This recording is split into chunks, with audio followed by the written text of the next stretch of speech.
Science's job is to be a tool to explore the infinite universe and try and figure out what's going on, how to describe it. I know that science isn't something that proves things to be true, but rather disproves things to not be true. So just to be a tool to explore is how I see it. Job. You answer that one first.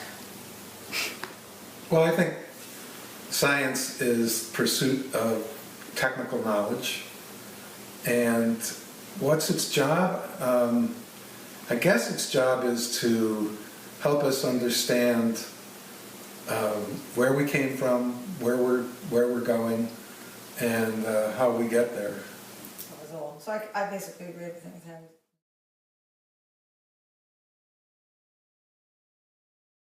Scientific? No. I took a class that was talking about women's studies, but one of the things that we studied was science and how science really can't be objective. Like, for instance, you hear about how eggs are fertilized and that the sperm is really, really aggressive and it's going after the egg. Apparently, there was a lot of men scientists who just decided to personify sperm like that, and it's actually the egg that's like trying to collect it voraciously.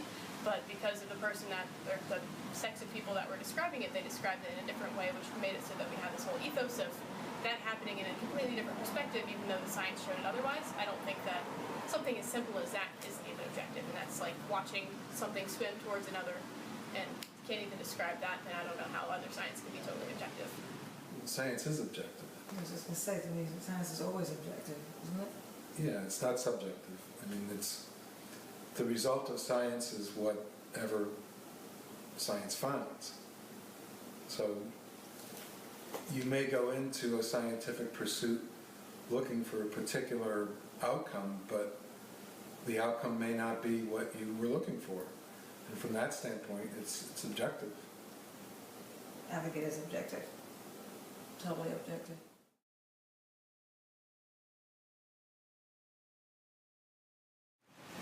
There is progress in that you can discover new remedies, new vaccines,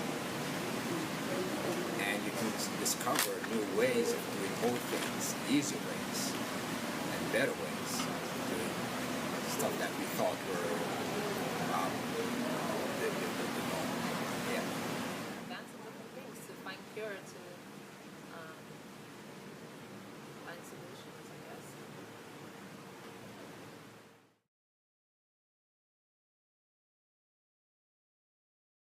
Strongly that science should not have a broad range to do whatever they want. Eugenics being a good example of that. The fact that some people want to do eugenics and create this master race of people, I think that's foul, disgusting, and should not ever be done. And I think that we should definitely draw the line at that. There's also GMO crops and not testing. I think that we should draw the line at that. There's a lot of things that I think aren't properly tested or just aren't our place. I mean, I'm not a religious person, but I think that nature is something that should run its own damn course. And that if we try and screw with that so often, we're obviously going to have consequences, and we have a lot of hubris to think that that's not going to happen. I don't agree with a lot of things in science, so I wouldn't go for it. Ethics, I would go with my ethics and my policies. Over science. Okay. We're all gonna die. That's one thing for a fact. It's gonna happen. So when the time comes, it comes. So you don't believe then that we can step out of the box to try to find answers? To sacrifice something else or a life or something like that? No. They are both important because that will determine how far you go and scientifically based on your ethics, really. So if you're going to research on animals, that's totally different than researching on human beings. So yeah, your ethics definitely determine how far you go scientifically. Do you think one holds precedence over the other, that one is more important, the ethical beliefs or the scientific progress? For me, my ethics would hold precedence because that's who you really are. Your beliefs, your base, that's who you are. Well, there are answers to it. I mean, we're seeing it played out right now. fetal tissue. I mean, so there's an area where science can go much further than it's going, but ethics is something that, again, there's a consensus that science should not go further than certain points. Now, we have our own sense, whereas, say, another civilization, maybe Chinese, for instance, would have a different perspective on it. So ethics has a lot to do with the way, I guess, the way we're living and brought up. I'm getting lost.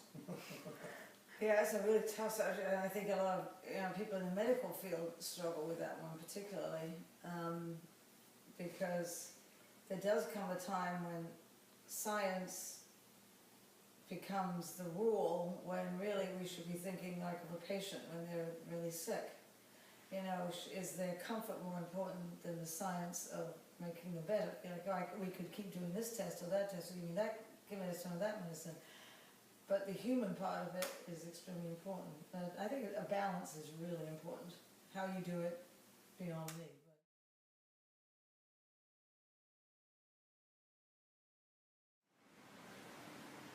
I would want to try that perhaps on like an animal instead of a person, because if you destroy who you are as a person, then there's no boundaries. You're just remove whatever boundaries you had. Now you can basically if something else comes up, you're willing to go do it too. So you have to have as an individual. That's what your ethics. No, I think again, I think you have to respect human life, whether they're guilty of whatever. I don't think that you should just choose someone who's behind bars on death row to test cancer on. No.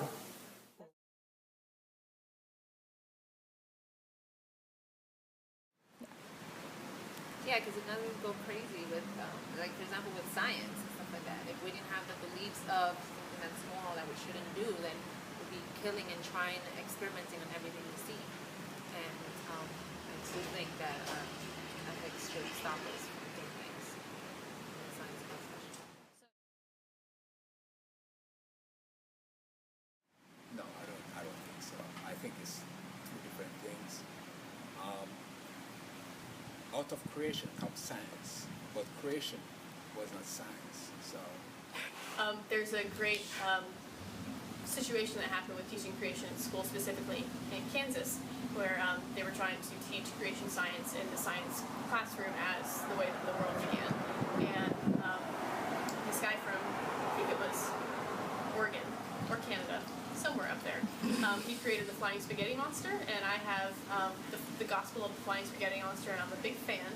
I've been touched by his mutilated appendage, and it's basically it's a false religion that has all the same credibility as any other religion, and he thought that if this creation myth should be taught in schools, then so should this one as well, because there's just as much credibility behind it, which is fairly true. I mean, a lot of people respect the scientific method as a way to get towards some truth. I would call it like lowercase t as opposed to capital T truth.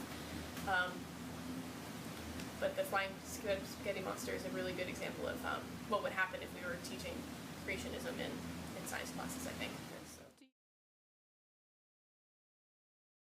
I don't even know what knowledge is. I mean, I guess knowledge is understanding and knowing certain things.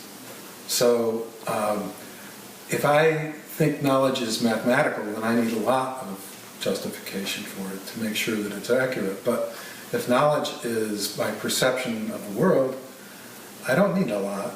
I mean, I just see what I see. What's that come from? Well, that knowledge comes from facts that have been somewhat studied and, not necessarily justified, but at least been studied and researched. So maybe justification is not the right answer, maybe. So knowledge could also be called wisdom. Yeah, baby.